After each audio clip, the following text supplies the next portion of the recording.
Bonjour à tous et bienvenue à Catch Club. On se retrouve pour les résultats de Raw du 15 août 2022 et hier soir perso j'attendais la suite de la storyline autour de Dexter Lumis, mais à côté de ça on avait également Riddle qui était de retour pour nous faire une grande annonce par rapport à la suite de sa carrière. Donc c'est parti et le show démarre avec l'entrée de Judgment Day, donc nous avons Rhea Ripley, Finn Balor et Damian Priest qui montent sur le ring pour une petite promo.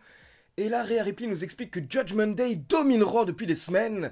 Et du coup, forcément, c'est un cauchemar pour les Mysterio. Et Finn Balor ajoute que tout le monde adore les Mysterio, mais perso, il ne comprend pas, parce qu'il ne les supporte pas. Et d'ailleurs, il précise que les Mysterio ne sont pas là ce soir, car Rey doit s'occuper de son fils, vu que Judgment Day a démoli Dominic une nouvelle fois la semaine dernière. Et à côté de ça, Finn Balor rappelle qu'il a battu Rey Mysterio, et du coup Balor est encore plus une légende dans le business dorénavant. Puis Damian Priest nous annonce que Edge n'est pas là non plus ce soir, mais il nous rappelle qu'il va affronter Edge lundi prochain à Toronto, et il nous dit qu'il va mettre fin à la carrière de Edge une bonne fois pour toutes, et que dorénavant Toronto ne sera plus connu comme sa ville d'origine, mais ce sera connu comme la ville où Edge a dû prendre sa retraite. Et attention, Damian Priest ajoute que malgré ce que Edge a dit, il n'a pas besoin de Finn Balor ni de Rhea Ripley, donc la semaine prochaine ils ne seront pas au bord du ring pendant le match. Mais là, le Judgment Day a été attaqué par Rey Mysterio qui était bien présent à l'arène. Sauf qu'à 3 contre 1, il ne pouvait rien faire, donc au final, Judgment Day a repris l'avantage et le segment s'est terminé avec Finn Balor qui porte le coup de grâce sur Rey Mysterio, sachant qu'il y avait une chaise sur le torse de Rey Mysterio. Donc hier soir, Rey a pris très cher. Et juste une petite remarque par rapport à l'attaque de Rey Mysterio, on a Rhea Ripley qui est intervenue pendant l'attaque, et Rey Mysterio ne savait pas quoi faire car il ne veut pas frapper une femme. Du coup, j'espère que lors des prochaines semaines, on va enfin avoir une catcheuse face qui va venir se mettre contre Rhea Ripley pour pouvoir justement lancer Rhea Ripley dans une bonne rivalité. Ensuite, on enchaîne avec le tournoi pour les titres par équipe féminin et on a Doudrop et Nikki Ash contre Alexa Bliss et Asuka accompagnés par Bianca Belair. Donc là, on a eu un petit match d'environ 10 minutes et à la fin, c'est Asuka qui a remporté le match pour son équipe avec un armbar. Et ensuite, on a les 3 faces qui sont en train de remonter la rampe et au dernier moment, elles sont confrontées par Bayley, Io Sky et Dakota Kai. Et donc ça commence à chauffer, ça commence à se trash talk, et elles sont à 2 doigts de se battre, mais la sécurité et les officiels interviennent pour les séparer. Ensuite, on passe en coulisses pour une petite interview de Monsieur Money in the Bank, Theory qui nous explique que lors de SummerSlam, il a fait une petite erreur dans son plan, dans ses calculs, et donc il s'est trompé, mais ce n'est pas grave, car au final il est encore plus fort, dorénavant il est encore plus sage, et la prochaine fois qu'il va encaisser, il va réussir. Mais là, Theory est interrompu par Dolph Ziggler qui explique à Theory que la différence entre eux, c'est que Theory, on lui a donné la mallette, alors que Ziggler, il a mérité la mallette, il l'a gagnée, et c'est pour ça que quand il l'a encaissée, ça signifiait réellement quelque chose. Et là, Theory répond à Ziggler de manière respectueuse au départ, en nous rappelant que Ziggler est un ancien champion du monde, sauf qu'une fois qu'il a encaissé sa mallette, derrière il a mal géré sa carrière, et au final il a tourné en rond, et aujourd'hui c'est un has-been. Alors que Theory nous promet que quand il va encaisser, il va remporter le titre, et derrière il va continuer à remporter ses matchs, et il aura une grande carrière, au contraire de Dolph Ziggler. Donc là forcément, Ziggler s'énerve et il attaque Theory, ça part en bagarre en coulisses, et encore une fois des officiels interviennent pour les séparer. Mais ce qui était intéressant, c'est que pendant la bagarre, d'un coup, au second plan, on peut voir une main qui apparaît à travers la porte. Et si vous regardez bien, on voit que la main porte un gant. Et donc je sais que ce gant ressemble beaucoup au gant de The Fiend. Mais c'est surtout le gant de Dexter Lumis. Car pour info, Dexter Lumis et The Fiend portent plus ou moins les mêmes gants. Donc premier petit indice hier soir par rapport à Dexter Lumis. Et vous verrez, on en aura d'autres durant la soirée. Puis on continue avec une petite interview de Ciampa et de Miz en coulisses. Et The Miz nous explique que Ciampa serait champion US à l'heure actuelle si AJ Styles n'était pas intervenu la semaine dernière. Puis de manière très gentille, The Miz fait un cadeau à Ciampa. Il lui offre une carte personnalisée en mode collier. Donc c'est des colliers que The Miz fait depuis quelques semaines pour se moquer de Logan Paul. Et derrière on enchaîne avec Ciampa et The Miz contre Cedric Alexander et Mustafa Ali. Un duo intéressant que j'ai hâte de voir plus souvent du côté de Raw. Mais hier soir, c'était leur premier match ensemble, et donc ils étaient clairement là pour mettre en avant The Miz et Ciampa. Et donc justement, à la fin du match, on a Mustafa Ali qui porte son 450 Splash, mais là, il se fait contrer par un coup de genou de Ciampa, donc c'était vraiment très bien joué. Et derrière, Ciampa enchaîne avec son Fairy Tail Ending pour la victoire. Et donc clairement, depuis que Triple H a repris le booking en main, Ciampa est l'un de ceux qui en a le plus profité du côté de Raw.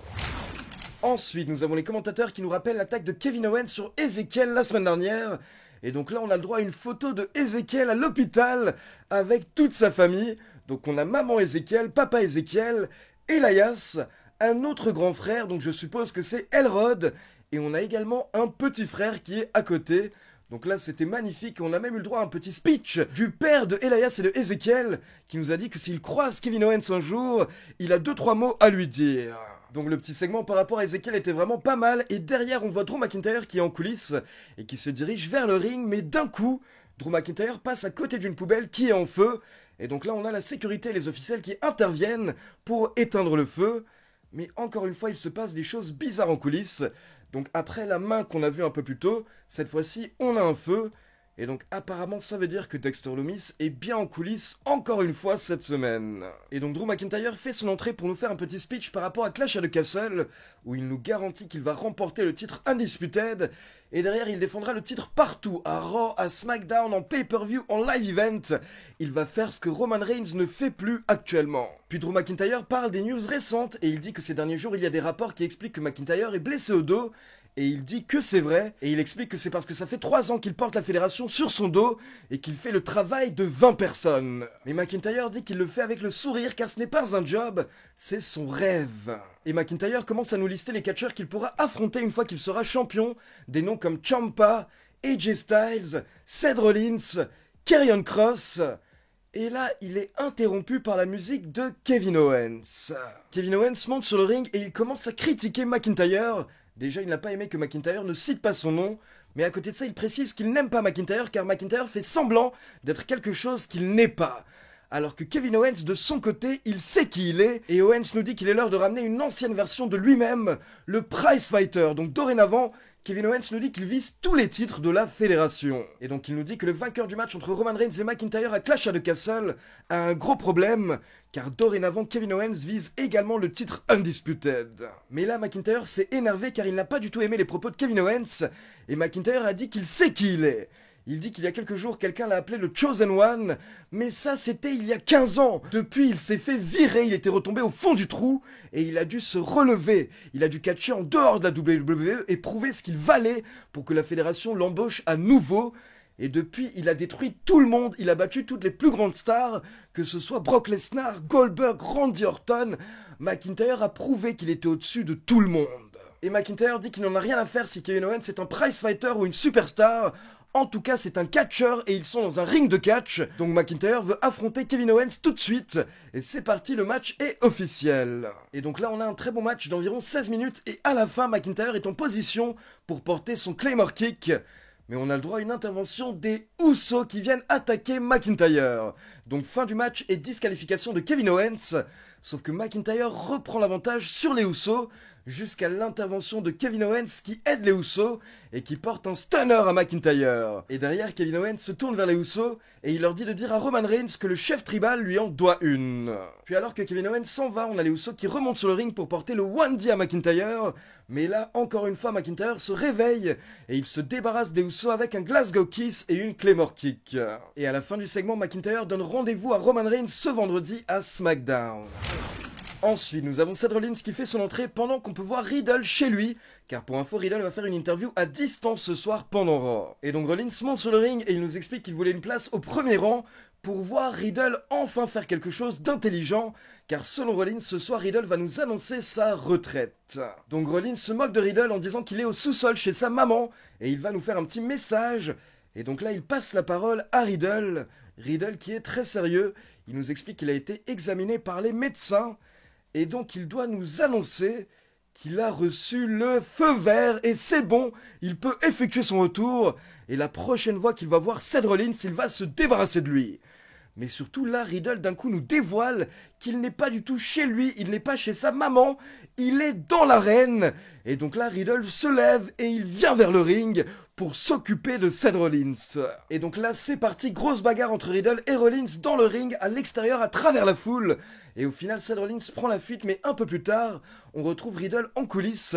Et Riddle challenge Seth Rollins à un match à Clash at the Castle. Et pour info, un peu plus tard, la fédération a confirmé le match, donc c'est officiel. Nous aurons Rollins contre Riddle à Cardiff le 3 septembre. Ensuite, on enchaîne avec un squash match et on a Virman qui a battu Bo Keller en moins de 2 minutes. Puis on passe en coulisses et on retrouve Io Sky, Dakota Kai et Bayley qui mettent un petit coup de pression à Dana Brooke. Et derrière, on enchaîne avec le match pour le titre US avec Bobby Lashley contre AJ Styles.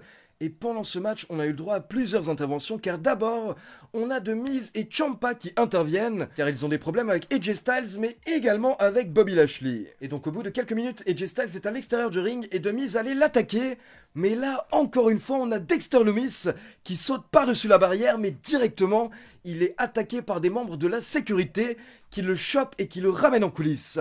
Mais encore une fois, on ne comprend pas exactement ce qui se passe, et les commentateurs nous vendent ça comme s'il y avait réellement une attaque, comme si c'était vraiment un étranger qui tentait de s'introduire pendant le show. Et donc là, on a droit à une petite page de pub, mais après les pubs, les commentateurs nous précisent que c'était bien apparemment Dexter Lumis.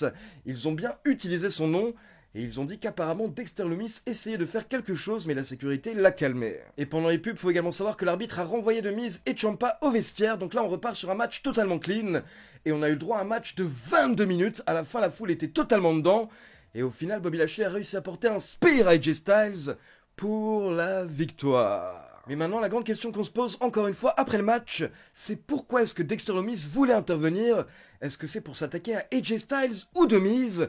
Car comme la semaine dernière, au moment où Lumis voulait intervenir, les deux catcheurs étaient présents. Donc à l'heure actuelle, on ne sait pas exactement ce que veut Dexter Lumis.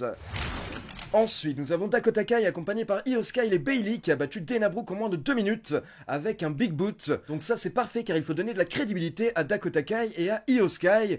Et Bayley, elle, de toute manière, est déjà crédible.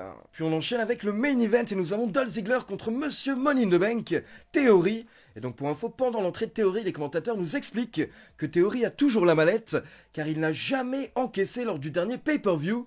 Bien entendu, il avait fait son entrée lors de SummerSlam, mais avant de pouvoir encaisser, il avait été mis KO. Donc en fait, il n'avait pas cash-in. Et donc on a eu un très bon main event d'environ 16 minutes qui était vraiment partagé. Et à la fin, on pensait vraiment que Ziggler avait une chance. Mais au dernier moment, Theory a réussi à le contrer avec son finisher, le 8 Count Down pour la victoire. Donc très bon travail de Theory hier soir. Et je pense que cette victoire va rassurer tous les gens qui avaient peur que Theory soit enterré. Et en plus, à côté de ça, cette petite rivalité avec Ziggler, clairement l'objectif, c'était de mettre en avant Theory et essayer également de le roder un peu plus au niveau du catch in-ring.